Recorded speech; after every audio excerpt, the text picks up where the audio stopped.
बैंगन की सब्ज़ी तो आपने बहुत तरीके से बनाई होगी, लेकिन आज मेरे तरीके से बना के देखिए। एक बार खाएंगे तो हमेशा यही वाली बैंगन की सब्ज़ी खाना पसंद करेंगे और सब लोग बोलेंगे वैसी वाली ही बैंगन की सब्ज़ी बनाओ। तो इसके लिए हमें मसाले में चाहिए, मैंने पिसा हुआ धनिया पाउडर, जीरा पाउडर, लाल सूखा मिर्च पाउडर, आमचूर पाउडर, कश्मीरी मिर्च पाउडर, हल्दी पाउडर और थोड़ा सा हींग डाला है और साथ में टेस्ट के अकॉर्डिंग नमक डालेंगे और अच्छे से मिक्स कर लेंगे।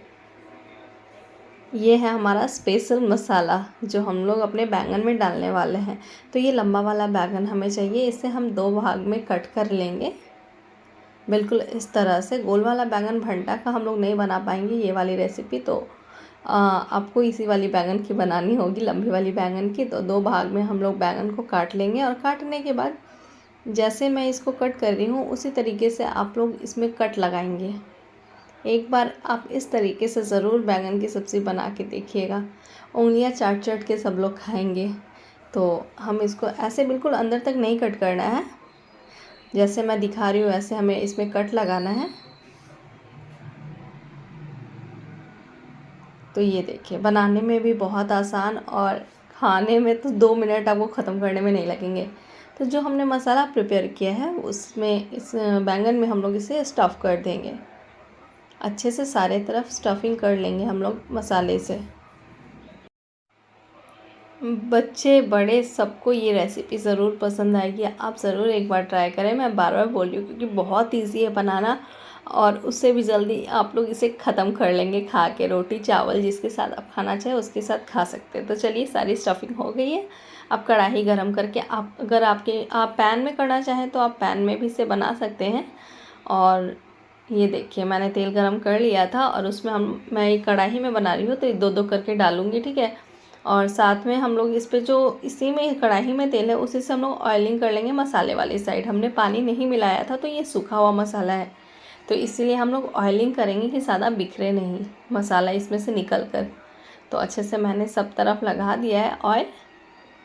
तो ये देखिए, अच्छे से एक साइड को पक गया है हमारा बैंगन और फ्लेम हमारी मीडियम टू हाई रहेगी, ज़्यादा हाई नहीं रहेगी और लो भी नहीं रहेगी।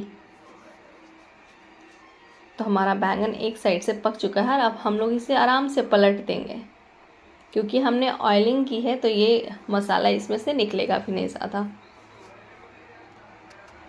तो दोनों साइड हम लोग इसे पका लेंगे क्योंकि ग्रेवी में हम लोग जब इसे डालेंगे तो ये टूटेगा नहीं, बिखरेगा नहीं और पकाने में ज़्यादा टाइम नहीं लगेगा। इसीलिए हम लोग पहले इसे अच्छे से फ्राई कर रहे हैं हल्के हल्के तेल में।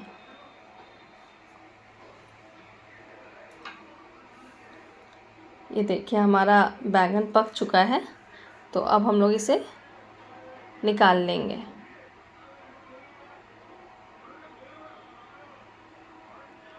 तेल थोड़ा इसमें मसाला के कारण तेल का कलर चेंज हो गया था, पर कोई बात नहीं, थोड़ा सा तेल और मिला के मैंने सारे बैंगन के पीसेस को पका लिए हैं बिल्कुल इस तरह से।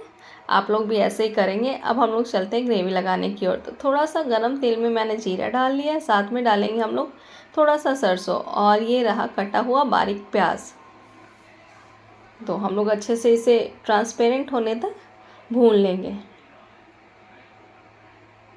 तो ये देखिए, प्याज का कलर धीरे धीरे चेंज हो रहा है। तो इसी के साथ में अब हम लोग इसमें डालेंगे लहसुन और अदरक का पेस्ट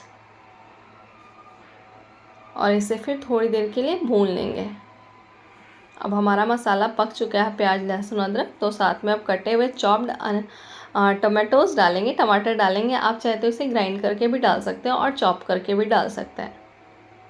और साथ में अब हम लोग हल्दी पाउडर डालेंगे क्योंकि हमने उसमें भी हल्दी पाउडर डाला है, तो थोड़ा सा ही हल्दी पाउडर डालेंगे और साथ में अपने हिसाब से नमक भी इसमें डाल देंगे। और ये रहा थोड़ा सा तीखा वाला लाल सूखा मिर्च।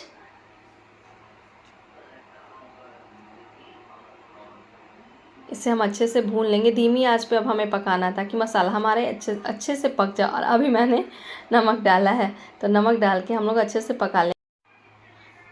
किसी भी चीज़ में नमक डालने से वो जल्दी पक जाता है, तो मैंने नमक इसीलिए अभी डाल दिया है। और मसाले को अच्छे से हम लोग भून लेंगे और हमारा नमक की वजह से टमाटर भी गल जाएगा। तो ये देखिए, मसाला हमारा तेल छोड़ रहा है यानी मसाला हमारा अच्छे से पक चुका है।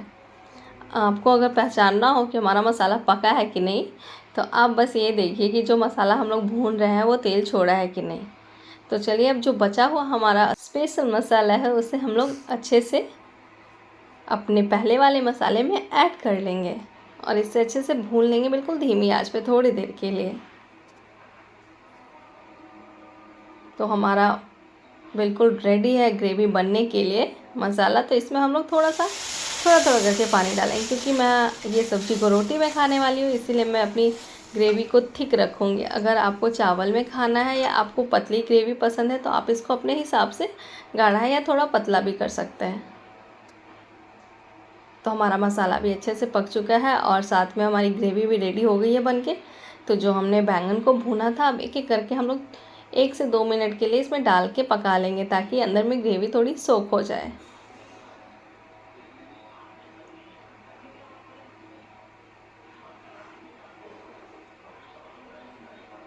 ये देखिए, बहुत ही प्यारा, बहुत ही टेस्टी बनके रेडी होने वाला है। देखने में जितना सुंदर ये लग रहा है, टेस्टी लग रहा है, उससे भी ज़्यादा खाने में ये टेस्टी है। अगर आपके घर में जिन्हें बैंगन पसंद नहीं हो, आप इस तरीके से एक बार ये बैंगन की सब्ज़ी ज़रूर बना के खिलाएं, उनको बहुत ही ज़्यादा पसंद आने वाली है। तो हमारी सब्ज़ी रेडी हो गई है, एक बार ज़रूर ट्राई करें। मैं लास्ट में फिर से बोल रही हूँ। तो इसी के साथ मिलते हैं अगले वीडियो में, तब तक के लिए बाय बाय।